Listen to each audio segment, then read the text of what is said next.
If you're thinking about growing grapes and you aren't sure which variety to choose, this video is for you. I've spent years growing and evaluating different grape varieties here in my backyard in Orange County, California. And today I'll show you how 10 popular grape varieties compare. And I'll share which ones I would recommend along with the varieties I would not grow again. Let's get right to it. The first variety I'm growing is blueberry grapes. Blueberry grapes are one of the more unique grape varieties you can grow at home. The name blueberry was given to these grapes because they resemble large ripe blueberries, and they're known to have a hint of blueberry flavor. These grapes are seedless, and they're a slip skin variety. This means that the skin easily separates from each grape when eaten. And this grape tastes like a less sweet Thomcord grape mixed with some notes of blueberry. This is a super crisp and almost crunchy grape, and it's a decent grape to consider adding to your garden. Overall, using a grading scale of A through F like they do in school here in the US, with A being the absolute best and F being the worst, I'd rate this grape as a solid B. It's an interesting and tasty grape for sure, but there are other grape varieties I would recommend even more in terms of flavor. Moving on, this next grape here is Interlaken. And I'll come right out and say that this is one of my favorite grape varieties, and it's one I would highly recommend if you love sweet and extra juicy green grapes. I'd give this grape an A rating, and let me explain why. What makes Interlaken grapes so special, in my opinion, is the combination of a fantastic tasting grape along with a vigorous and highly productive vine. In my backyard, my Interlaken grapevine has produced heavily each year, and we've gotten pounds and pounds of grapes. When these grapes are fully ripe, they turn a gorgeous golden color, and they have a beautiful melted honey flavor. No store-bought grape in my lifetime has come close to matching this grape's flavor when it's at peak ripeness. It's truly something special. And now moving on to my next grape variety, which is Jupiter. Jupiter grapes are another one of my favorite grape varieties, and here's why. First, I have 3 different Jupiter grapevines planted in different areas of my yard. One of them is in direct sunlight, another's in the shade, and another one is in a container, and all of them are so highly productive, producing tons of grapes every year. Secondly, this grape has such a delicious muscat taste that is much more complex and flavorful than other common grape varieties like Flame Seedless. The muscat flavor is very sweet and slightly floral, which gives the grape such an exciting and slightly exotic and tropical taste. Based on my experience, I feel like Jupiter grapes are kind of foolproof in that they grow quickly and produce so many grapes without needing any extra special care. And that's why I'm rating this grape an A. It doesn't get much better than this. I would highly recommend growing this variety if you love purple grapes. Now, this next variety is a green grape, and these are Reliance grapes. Reliance grapes have more of an oval shape, and they grow in very large and heavy clusters.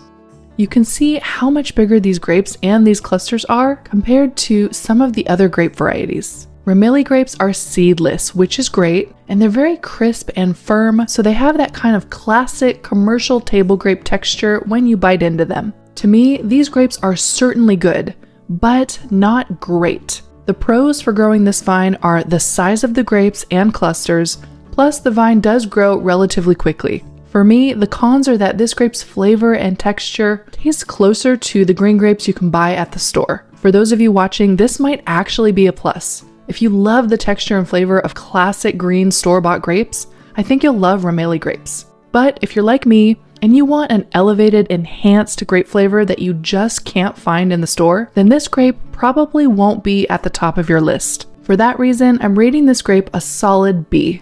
The next grape variety I have here is Thomcord. Thomcord grapes are a cross between green Thompson seedless grapes and a purple seeded Concord grapes. The result is this delicious seedless grape that has a milder, balanced Concord and Thompson seedless flavor. If you're not sure whether to grow a purple grape or a green grape, Thomcord grapes are the perfect compromise. They have a really nice texture, and they're fun to pop in your mouth and eat in large quantities. A benefit of this vine is it's one of the earliest ripening grapes I've ever grown, and it's so nice to get ripe grapes early in the season. This year, these started ripening in May, which was very cool.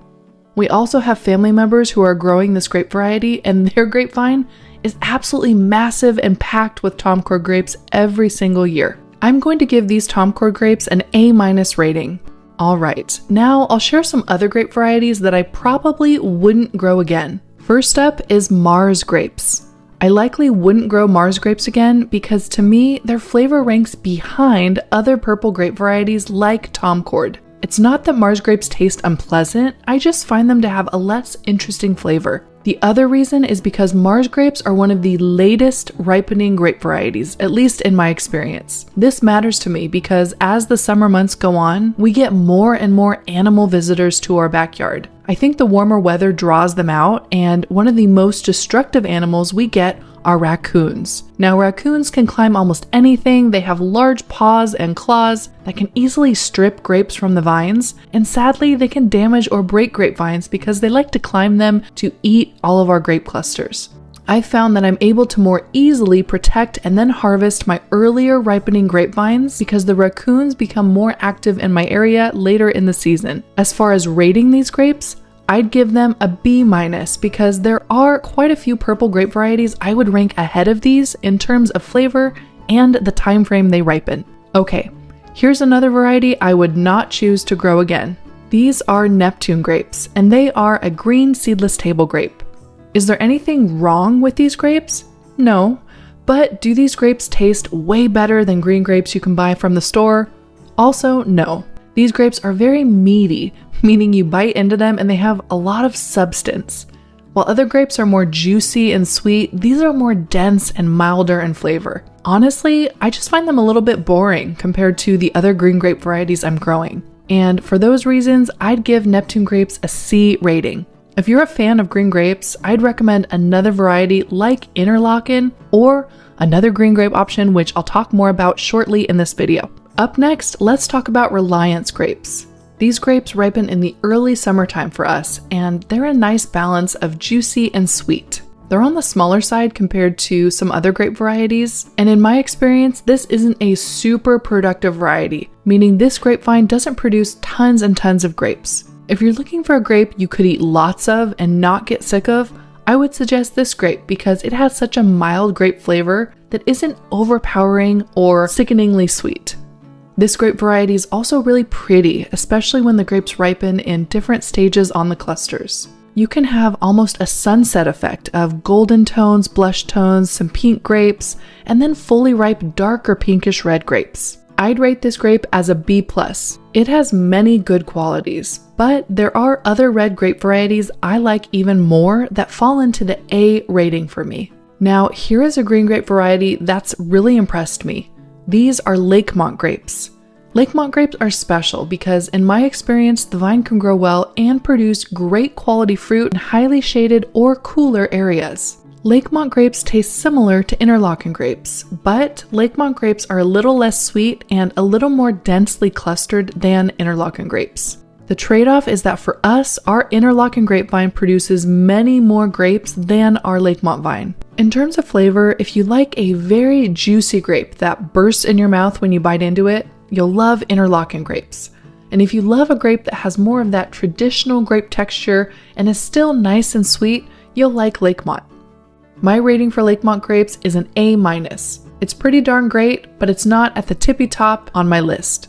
Last up today are these Venus grapes. Venus grapes taste like Concord grapes, but with a hint of that floral and sweet muscat flavor. Our Venus grapes are so incredibly sweet when they're at peak ripeness. These grapes are larger and they grow in super tightly packed clusters on the vine. The grapes are super close together, and sometimes when you go to eat just one grape, multiple grapes come off because of that close proximity. While these grapes do taste delicious, they have a little bit of a thicker skin that's noticeable when you eat them, and they have a kind of jelly, thicker flesh inside. Our Venus grapevine hasn't produced as heavily or as consistently as many of our other grape varieties. And for that reason, I would rate this grape a solid B. It tastes great, and I don't have any complaints about the flavor, but I prefer a thinner skinned grape on a more productive vine. Okay, now that we've gone through all of these grape varieties, it's time to answer the question of which grape is best.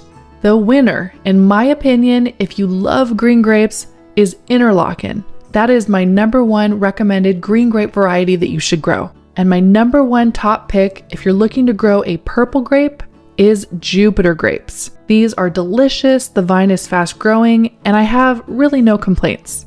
If you're growing a grape variety I didn't mention that you think I should grow, let me know. And if you have any questions about the 10 grape varieties I discussed, feel free to leave a comment below.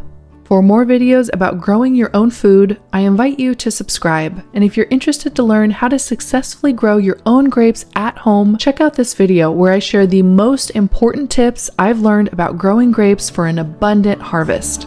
Take care, and I'll see you in my next video.